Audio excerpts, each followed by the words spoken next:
7 দিনের ব্যবধানে ফের বিক্ষোভের মুখে পড়লেন শুভেন্দু অধিকারী। বিজেপি নেতার গাড়ি ঘিরে ধরে চলল তৃণমূল কর্মীদের বিক্ষোভ। পশ্চিমবঙ্গের উত্তপ্ত রাজনীতির ময়দানে এবার ঘটে গেল এক নজিরবিহীন ও চরম অবিশ্বাস্য ঘটনা।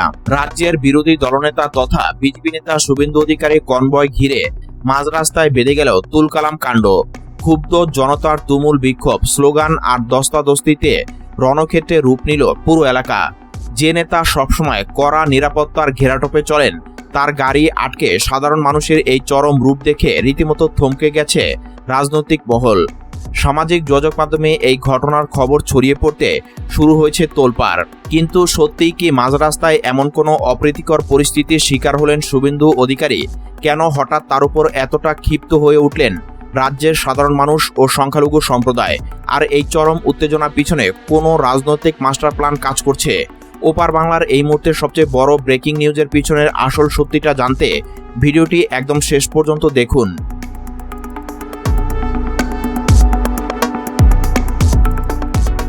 দর্শক, রাজনীতিতে কোনো ঘটনাই হঠাৎ করে ঘটে না। শুভেন্দু অধিকারী কনভয় ঘিরে এই যে ক্ষোভের বিস্ফোরণ, এর পিছনে রয়েছে গত কয়েক সপ্তাহের চরম রাজনৈতিক ও ধর্মীয় উত্তেজনা।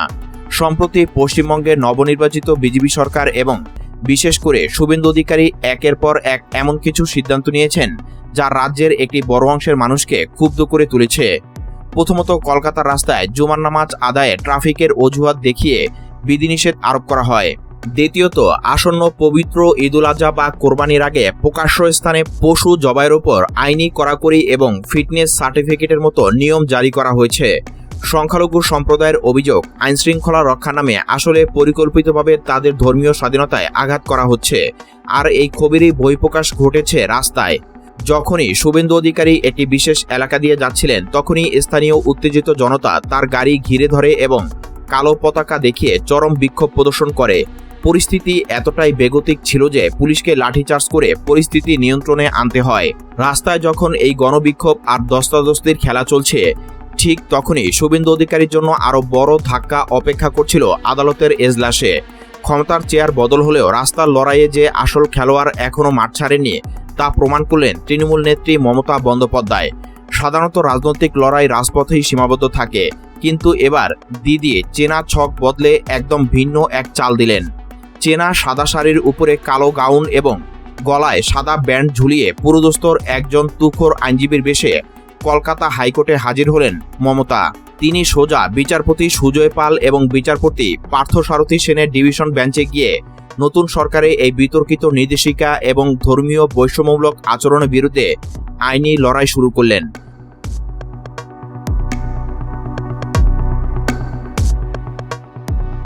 আদালতের ভিতরে মমতার এই আইনি চাবুক আর আদালতের বাইরে জনতার এই চরম বিক্ষোভ, এই দুইয়ের জাতাকলে পড়ে শুভেন্দুর সরকারে এখন রীতিমতো খাবি খাওয়ার মতো অবস্থা। বিরোধীরা বলছেন, ক্ষমতার গরমে যারা ভেবেছিল গায়ের জোরে সব বন্ধ করে দেবে, তারা এখন আইনের খাঁচায় বন্দী হতে চলেছে। এই পুরো বিতর্কের আরেকটি অন্ধকার দিক রয়েছে যা মিডিয়াতে খুব একটা আলোচনা হয় না। শুভেন্দু অধিকারী যে পশুর বয়স 14 বছর হওয়া এবং ফিটনেস সার্টিফিকেট নেওয়ার নিয়ম চালু করেছেন, তার ফলে শুধু মুসলিমরাই নন, চরম বিপাকে পড়েছেন ওপার বাংলার লাখ লাখ হিন্দু চাষি এবং গবাদি পশু ব্যবসায়ীও। পশ্চিমবঙ্গের গ্রামীণ অর্থনীতিতে গরু বা মহিষ কেনাবেচা একটি অত্যন্ত গুরুত্বপূর্ণ উৎস। একজন দরিদ্র কৃষক যখন তীব্র আর্থিক সংকটে পড়েন, তখন তিনি তার গোয়ালের বুড়ো বা অকেজো পশুটি হাটে বিক্রি করে সংসার চালান। কিন্তু নতুন নিয়মের কারণে এবং কট্টরপন্থী দলগুলোর আতঙ্কে এখন হাটে বড় পাইকাররা আসায় বন্ধ করে দিয়েছেন। ফলে পশুর দাম এক ধাক্কায় তলানিতে গিয়ে ঠেকেছে। হিন্দু ব্যবসায়ীরা খুব উগরে দিয়ে বলছেন, আমরা তো সাধারণ চাষি, ব্যবসা করে পেট চালাই, আমাদের পেটে লাথি মেরে কোন ধর্ম রক্ষা করা হচ্ছে? অর্থাৎ এই ক্ষোভ শুধু ধর্মীয় নয়, এটি এখন রুটি রুজি হারানোর এক সামাজিক ক্ষোভে রূপ নিয়েছে।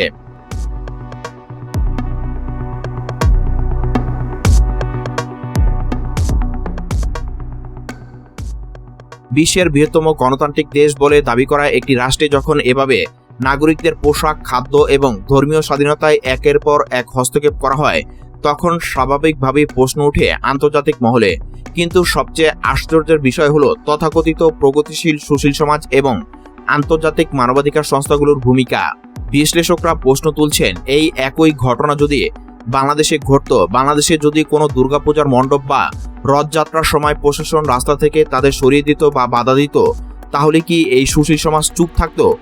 তখন তো ওপার বাংলার মিডিয়াগুলো 24 ঘন্টা ব্রেকিং নিউজ চালাতো এবং শাহবাগী গোষ্ঠীগুলো মোমবাতি হাতে রাজপথ কাঁপিয়ে তুলত।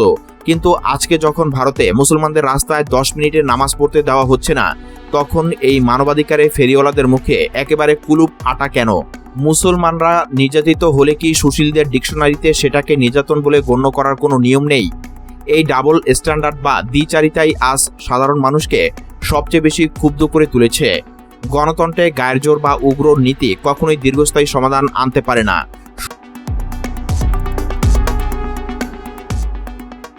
শুভেন্দু অধিকারী কনভয় ঘিরে এই যে গণবিক্ষোভ, তা আসলে দেয়ালে পিঠ ঠেকে যাওয়ার মানুষের এক নীরব প্রতিবাদের বহিঃপ্রকাশ।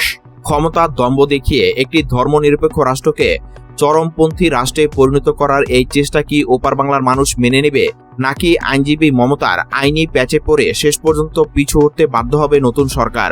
বন্ধুরা, আপনাদের কি মনে হয় শুভেন্দু অধিকারী এই বিতর্কিত সিদ্ধান্ত এবং তার বিপরীতে সাধারণ মানুষের এই ক্ষোভকে আপনারা কিভাবে দেখছেন? কমেন্ট বক্সে আপনাদের মূল্যবান মতামত আমাদের অবশ্যই জানান। ভিডিওটি তথ্যবহুল মনে হলে একটি লাইক দিন, বন্ধুদের সাথে শেয়ার করুন এবং ওপার বাংলার রাজনীতির এমন সব চাঞ্চল্যকর ইনসাইট স্টোরি সবার আগে পেতে আমাদের চ্যানেলটি এখনই সাবস্ক্রাইব করে বেল আইকনটি অন করে রাখুন। দেখা হবে পরবর্তী ভিডিওতে। ভালো থাকুন, সুস্থ থাকুন, ধন্যবাদ। সামাজিক মাধ্যম থেকে শুরু করে চায়ের দোকান, সব জায়গাতেই এখন এই ভিডিও এবং শুভেন্দুর ডাবল স্ট্যান্ডার্ড নীতি ঘিরে চলছে তুমুল আলোচনা ও সমালোচনা। এই নোংরা রাজনীতির প্রভাব কিন্তু শুধু ভোট ব্যাংকই সীমাবদ্ধ নেই। গরু এবং মাংস নিয়ে এই কড়াকড়ির ফলে ওপার বাংলায় এখন এক বিরাট অর্থনৈতিক সংকট তৈরি হয়েছে। আর সবচেয়ে আশ্চর্যের বিষয় হলো, এই সংকটে মুসলিমদের চেয়েও বেশি মাথায় হাত পড়েছে গরিব হিন্দু খামারি ও ব্যবসায়ীদের। পশ্চিমবঙ্গের গ্রামীণ অর্থনীতিতে হিন্দু ও মুসলিম উভয় সম্প্রদায়ের মানুষই গবাদি পশু পালন ও কেনাবেচার সাথে যুক্ত। যখন কোনো গরিব কৃষক, তিনি হিন্দু হন বা মুসলিম, আর্থিক সংকটে পড়েন, তখন গোয়ালের বুড়ো বা অকেজো পশুটি বিক্রি করেই মেয়ের বিয়ে বা চিকিৎসার খরচ চালান। কিন্তু শুভেন্দু অধিকারী এই উগ্র প্রচারণার পর পুলিশি হয়রানি ও কট্টরপন্থী দলগুলোর আতঙ্কে এখন অনেক বড় বড় পাইকারি ক্রেতা হাটে আসাই বন্ধ করে দিয়েছেন। ফলে পশুর দাম একেবারে তলানিতে গিয়ে ঠেকেছে। যে গরু আগে 40-50 হাজার টাকায় বিক্রি হতো, তা এখন 10 হাজারেও কেউ ছুঁয়ে দেখছে না। হিন্দু ব্যবসায়ীরা ক্ষোভ প্রকাশ করে বলছেন, আমরা তো দাস বা সাধারণ চাষি, আমরা ব্যবসা করে খাই, আমাদের রাতের ঘুম হারাম করে দিয়ে কোন ধর্মের রক্ষা করা হচ্ছে? তাহলে ভারতের আইন আসলে কি বলে? সত্যি কি ভোট পাওয়ার জন্য বা রাজনীতি করার জন্য গরুর মাংস খাওয়া বা বিক্রি করা নিষিদ্ধ করা যায়? ভারতের সংবিধানে 48 নম্বর অনুচ্ছেদে গবাদি পশু রক্ষার কথা বলা হলেও সুপ্রিম কোর্ট বহুবার স্পষ্ট করেছে যে ভারতের মতো বহুত্ববাদী এবং ধর্ম নিরপেক্ষ দেশে মানুষের খাদ্য তালিকায় জোরপূর্বক হস্তক্ষেপ করা যায় না। উত্তরপ্রদেশ বা আসামের মতো বিজেপি শাসিত রাজ্যগুলোতেও গোহত্যা বন্ধে কঠোর আইন থাকলেও ভারতের উত্তর পূর্বাঞ্চল এবং কেরালা বা পশ্চিমবঙ্গের মতো রাজ্যে এই সংস্কৃতির ভিন্নতা রয়েছে।